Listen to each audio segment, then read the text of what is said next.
So my name is David Zandvliet. I'm an associate professor here in the Faculty of Education, and I'm director of the Institute for Environmental Learning.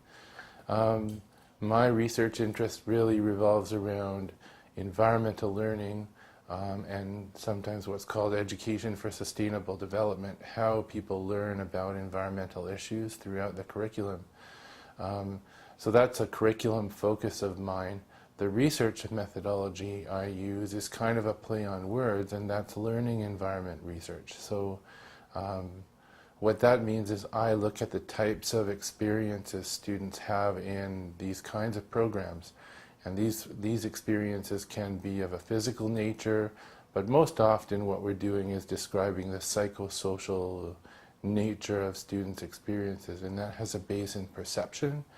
And of course, environmental learning programs and outdoor education programs can often create very special and unique learning environments. The kinds of interactions that students have together in these kind of specialized learning environments are quite different than in classroom environments, so I study that sort of thing.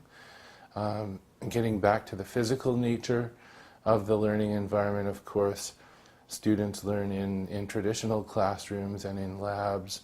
And in my work, they also work in outdoor education settings, and those kind of physical settings, again, are quite different. So we study what is the perception of space in educational experience would be another way of looking at physical learning environments.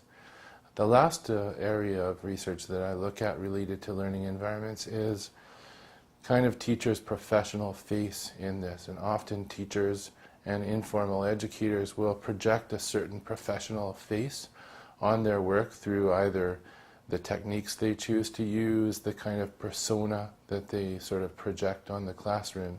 And we know that this has a large impact on the learning environment of students as well. And so we study that. Sometimes I'll call that teacher's face, and we can look at classroom practices, student management strategies, assessment strategies, etc., to look at how teachers impact the learning environment of the students through their professional techniques. So to kind of put those three lenses together, that's kind of my conceptual framework for a learning environment. Three spheres of influence: the sociosphere, again looking at social interactions in an educational experience; the ecosphere, looking at the physical aspect of the learning environment; and then lastly the technosphere, and that lies in the realm of teachers' technique and practices.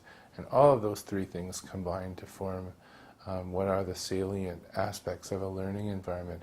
And of course, I look at very specialized learning environments, looking at outdoor environmental education opportunities, but also education that happens in communities, place-based education, urban environments, natural settings, First Nations communities, etc. And so my teaching often reflects that lens of community-based practice.